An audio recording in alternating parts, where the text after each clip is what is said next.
Bapak Ibu Saudara yang kekasih dalam Tuhan kita Yesus Kristus, selamat pagi, shalom, salam sejahtera untuk kita semua. Pagi ini sebelum kita memulai atau melanjutkan aktivitas kita akan mendengarkan firman Tuhan. Sebelumnya mari kita berdoa. Tuhan Allah Bapa di sorga, pagi yang indah ini kami datang menghadap hadirat Tuhan mengucap syukur karena Tuhan sudah bangunkan kami di pagi hari dengan tubuh yang sehat dan kuat untuk melakukan aktivitas pekerjaan kami di sepanjang hari ini.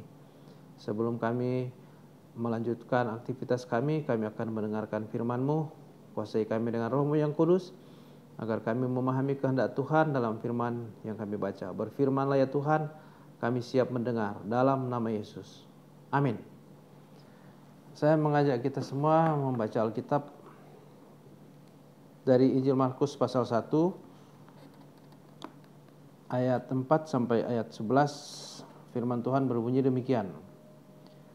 Demikianlah Yohanes Pembaptis tampil di padang gurun dan menyerukan, bertobatlah dan berilah dirimu dibaptis dan Allah akan mengampuni dosamu. Lalu datanglah kepadanya orang-orang dari seluruh daerah Yudea dan semua penduduk Yerusalem, dan sambil mengaku dosanya mereka dibaptis di sungai Yordan.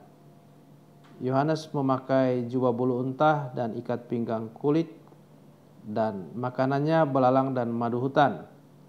Inilah yang diberitakannya, sesudah aku akan datang ia yang lebih berkuasa daripadaku, membungkuk dan membuka tali kasutnya pun aku tidak layak. Aku membaptis kamu dengan air, tetapi ia akan membaptis kamu dengan Roh Kudus. Pada waktu itu datanglah Yesus dari Nazaret di tanah Galilea, dan ia dibaptis di sungai Yordan oleh Yohanes. Pada saat ia keluar dari air, ia melihat langit terkoyak dan roh seperti burung merpati turun ke atasnya. Lalu terdengarlah suara dari sorga, Engkaulah anakku yang kukasihi, kepadamulah aku berkenan. Bapak Ibu Saudara yang kekasih dalam Tuhan kita Yesus Kristus, sesuai dengan rencana Allah yang mengutus Yesus bahwa dia harus dibaptis, dan yang membaptisnya adalah Yohanes, atau dikenal dengan Yohanes Pembaptis. Saudara-saudara yang dikasihi Tuhan, Yohanes menyerukan kepada orang-orang Israel, bertobatlah dan berilah dirimu dibaptis dan Allah akan mengampuni dosamu. Dalam pembacaan kita ayat 5, lalu datanglah kepadanya orang-orang dari seluruh daerah Yudea dan semua penduduk Yerusalem, dan sambil mengaku dosanya mereka dibaptis di sungai Yordan. Saudara-saudara, syarat untuk dibaptis oleh Yohanes adalah bertobat, mereka mengaku dosa dan dibaptis. Tuhan Yesus tidak berdosa. Dia datang dari sorga, dia suci, bahkan maha suci. Tetapi dia dihitung bersama-sama dengan orang-orang berdosa. Dia dibaptis bersama-sama dengan orang-orang berdosa. Kenapa Yesus menjalankan itu? Kenapa Yesus melakukan itu bersama dengan orang-orang berdosa? Karena Yesus dihitung sebagai orang berdosa. Tujuannya adalah untuk menanggung dosa dunia, untuk menanggung dosa saudara dan saya.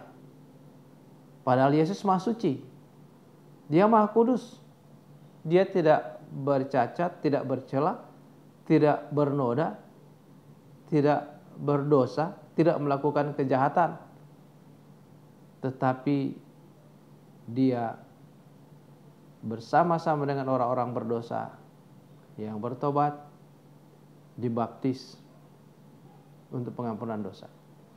Baptisan Yesus punya arti. Kalau kita baca di dalam Injil Markus pasal 10 ayat 38,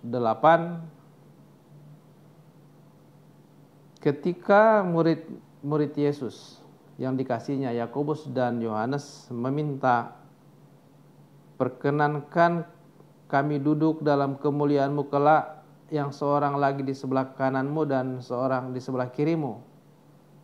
Yesus menjawab dalam ayat 38, Markus 10 ayat 38, "Tetapi kata Yesus kepada mereka, kamu tidak tahu apa yang kamu minta. Dapatkah kamu minum cawan yang harus kuminum? Dan dibaptis dengan baptisan yang harus kuterima?" Baptisan Yesus adalah baptisan untuk melakukan pekerjaan penebusan. Baptisan Yesus adalah baptisan untuk menjalani via dolorosa, untuk menjalani jalan sengsara, menderita bagi penebusan dosa saudara dan saya. Kalau kita melihat di dalam bagian lain, Injil Lukas pasal 12 ayat yang ke-50,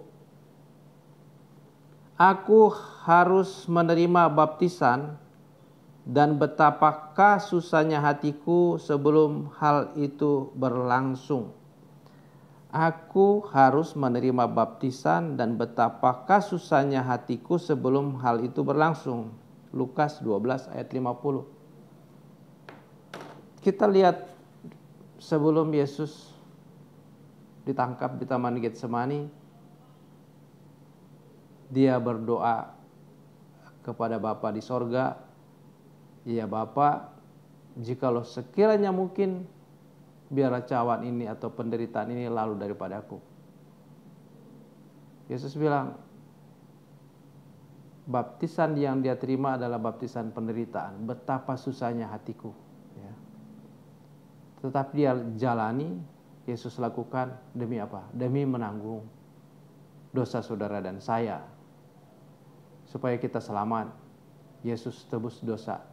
Sebetulnya hukum positif di dunia, siapa yang bersalah, dia yang menanggung hukumannya.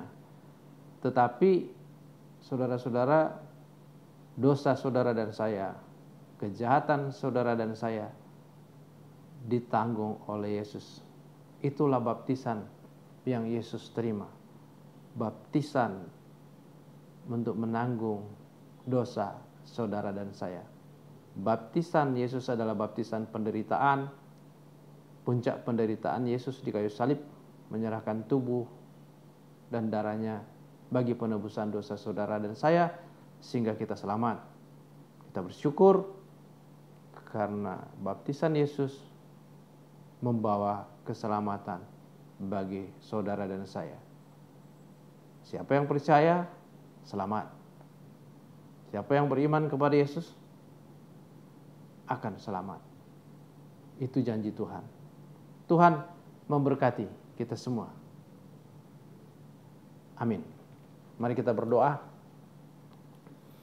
Bapa Surgawi, kami datang lagi menghadap hadirat Tuhan, mengucap syukur karena di pagi ini Tuhan sudah melawat kami, umat-Mu. Tuhan hadir dalam persekutuan kami dan sudah menyapa kami lewat pembacaan dan pemberitaan firman Tuhan. Terima kasih atas firman-Mu, mampukan kami oleh kuasa Roh Kudus untuk setia melakukan kehendak Tuhan, agar semua janji Tuhan digenapi dalam kehidupan kami. Kami akan melanjutkan aktivitas pekerjaan kami, berkati kami Tuhan, agar apapun yang kami lakukan berhasil. Inilah doa kami, ampuni salah dan dosa kami, dalam nama Yesus kami berdoa dan mengucap syukur. Amin.